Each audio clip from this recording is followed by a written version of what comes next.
बीडमधल्या एका खासगी कोचिंग क्लासमध्ये अल्पवयीन विद्यार्थिनीवर अत्याचार केल्याचा प्रकार उघडकीला आला आणि या घटनेनं महाराष्ट्रात खळबळ उडाली। या प्रकरणी विजय पवार आणि खाटोकर यांच्यावर गुन्हा दाखल करण्यात आला। या घटनेची दखल घेत विधानसभेत मुख्यमंत्री देवेंद्र फडणवीसांनी या प्रकरणाच्या सखोल चौकशीसाठी विशेष तपास पथक स्थापन करण्याची घोषणा केलेली आहे। बीडमध्ये या संदर्भातला रोष आहे, राज्यातही रोष आहे।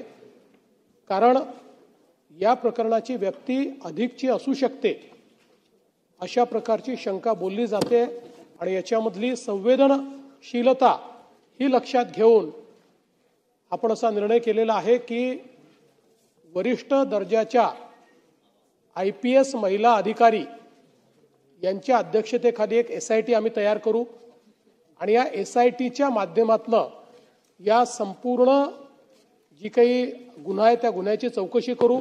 टाइम बाउंड पद्धतीने SIT या ठिकाणी चौकशी करेल आणि पूर्ण या प्रकरणाचा छडा लावून सर्व मुलींना न्याय मिळेल आणि अशा प्रकारचे जे नराधम आहेत त्यांना कठोर शिक्षा मिळेल आणि त्यांना कोणी वाचवायचा प्रयत्न करेल तर त्यांनाही शिक्षा मिळेल अशा प्रकारची व्यवस्था केली जाईल।